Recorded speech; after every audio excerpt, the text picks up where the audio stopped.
If you're in your 60s still working and sitting on a large rollover IRA, you might assume the best move is to wait until your income drops before starting Roth conversions. That seems logical. Lower income, lower tax bill, right? But here's the twist most people don't see coming. Sometimes it makes more sense to move that IRA into a 401k first, even if it means jumping through one extra hoop.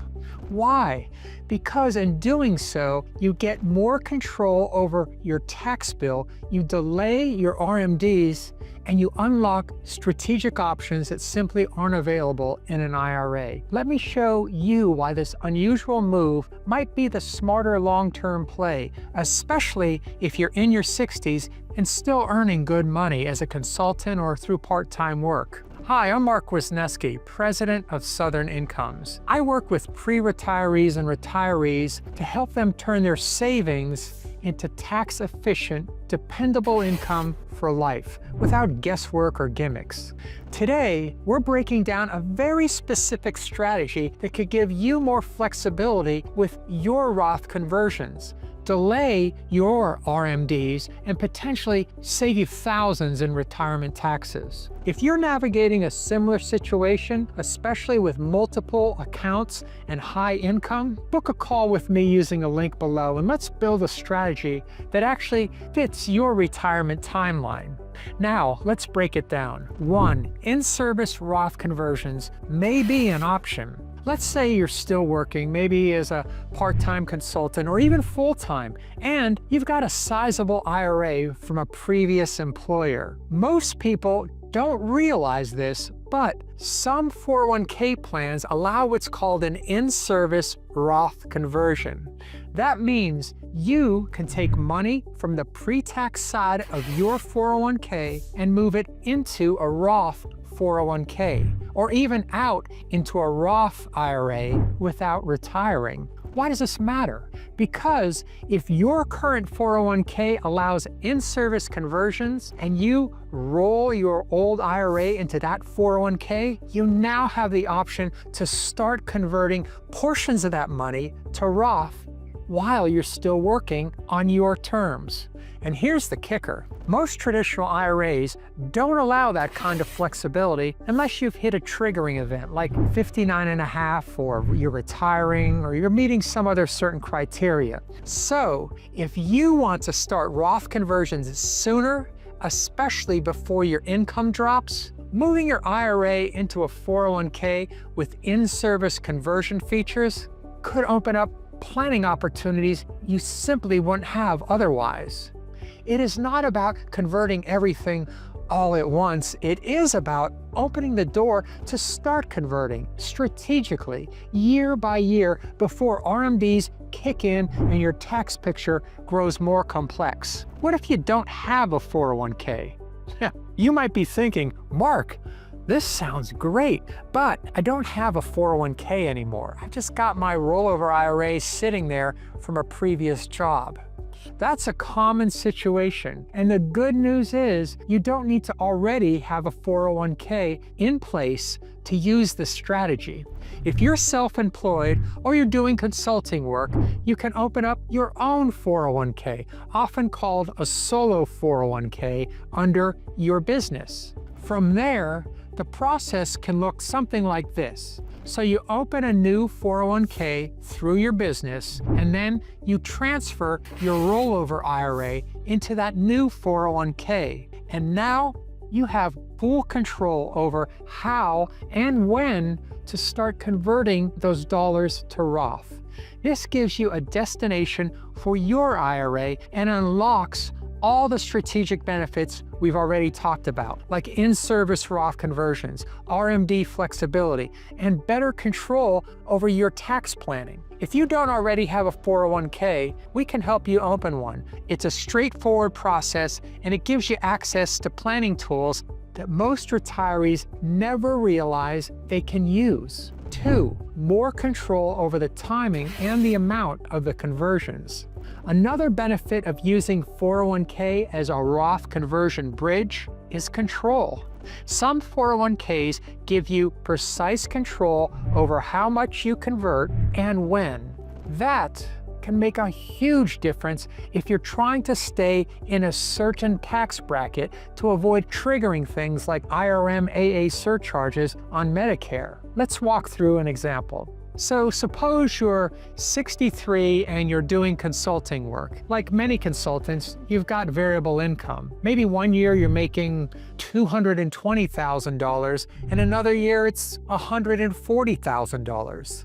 Now, you want to start converting to Roth, but not enough to push you into a higher tax bracket or spike your Medicare premiums. If you leave your funds in an IRA, your only option is to convert a chunk all at once. And oh boy, that could mean a bigger tax hit right now for you. But if you roll that IRA into a 401k, that 401k plan lets you convert small portions of in-service distributions. You now have a fine-tuned dial instead of a on-off switch. That can help you smooth out your tax liability over multiple years rather than dealing with big conversions or all these big spikes all at once. And the best part, it gives you the flexibility to adjust your strategy as your income changes year to year, something standard IRA conversions might not allow. 3. Delaying required minimum distributions, or RMD. Here's a big one. Most people don't think about this, but when you hit age 73, the IRS forces you to start taking required minimum distributions, or RMDs, from your traditional IRA. And whether you need that money or not, you have to withdraw it. And of course, all of it is subject to tax. But here's the lesser known rule. If you're still working, you don't have to take RMDs from your current 401k. Let me say that again. As long as you're employed and don't own more than 5% of a company, you can delay RMDs for your 401k until you officially retire. So, what happens if you move your rollover IRA into that 401k? Well, you effectively shield those dollars from RMDs, at least for now. And that gives you more time to keep growing your money, tax deferred. Plan out strategic Roth conversions, and avoid being forced into higher tax brackets just because the IRS says it's time to take your money out. For high earners and late career professionals still bringing in income, this can be a powerful way to keep control over your retirement timeline and, of course, your tax bill. 4. Deferring taxes until you're in a lower bracket.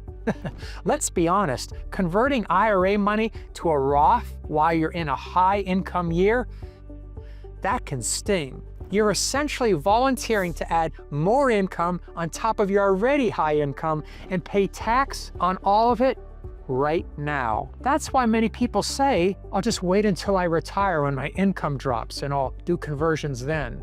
And that can absolutely work, but here's the risk. Life doesn't always go according to plan. You might retire later than expected. Tax brackets might shift up. Or you might hit RMD age before you've had time to really convert anything at all. Rolling your IRA into a 401k gives you a parking place, a way to defer taxes today while keeping your options open to convert later, potentially when your income is, of course, lower. This is especially helpful if you have unpredictable income streams, like being a consultant, a part-time advisor, or a small business owner. You can hold those funds in the 401k, delay RMDs, and convert only in years that make the most tax sense. In short, this strategy helps you to avoid two extremes: rushing into big conversions during high-income years, or just waiting too long and running out of time before those RMDs force your hand. 5. Avoiding the IRA aggregation rule. There's a little-known IRS rule that really can complicate Roth conversions if you're not careful. It's called the IRA aggregation rule. Here's what it means. When you convert money from a traditional IRA to a Roth IRA, the IRS just doesn't look at one account that you're converting from. They take all of your IRAs combined, SEP IRAs, simple IRAs, and other traditional IRAs, and treat them as one big account for tax purposes. That makes it hard to isolate specific dollars, especially if you have a mix of pre-tax and after-tax contributions. It can lead to unexpected taxes on money you thought was already taxed. But there's a workaround. The 401k is not subject to IRA aggregation rules. So, by rolling your IRA into that 401k, you can carve out a portion of your retirement money that's no longer lumped in with all your other IRAs. This opens the door for cleaner Roth conversion planning down the road, especially if you want to manage taxes across multiple accounts or take advantage of after-tax contribution strategies. In short, it gives you more precision, less mess, and a clearer view of what you're actually converting. 6, plan features that add even more flexibility. Lastly, not all 401ks are created equal, but some offer powerful features that give you even more flexibility in your retirement plan. For example, some plans allow after-tax contributions above the standard deferral limits. Some offer built-in Roth 401k options, and some allow for partial rollouts into a Roth IRA without triggering any penalties or complexity. This is not just about Roth conversions, it is about consolidating your retirement assets into a plan that gives you more tools, more control, and potentially lower fees depending on the plan's investment options. Now, this won't apply to everyone. If your current 401k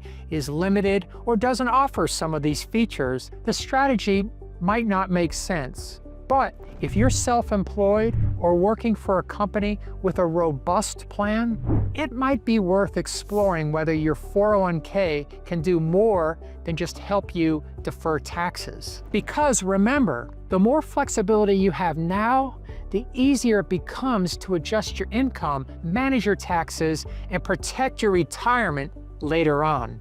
Now, if you're looking for a simple answer, yes, waiting for a lower income year to convert your IRA to a Roth can absolutely work. For many retirees, that's a smart, tax-efficient strategy. But the mistake I see too often is that people think that's the only option. The truth is, moving a rollover IRA into a 401k can give you more control over the timing and the size of your Roth conversions, the ability to delay those RMDs, potentially better flexibility under the tax code, and in some cases, access to advanced features your IRA simply doesn't have. It's not about complexity for complexity's sake. It is about putting yourself in a position to make smarter, more precise moves as your retirement gets closer. So if you're in your 60s still earning income and trying to decide what to do with your IRA, the 401k route might be worth considering, especially if tax planning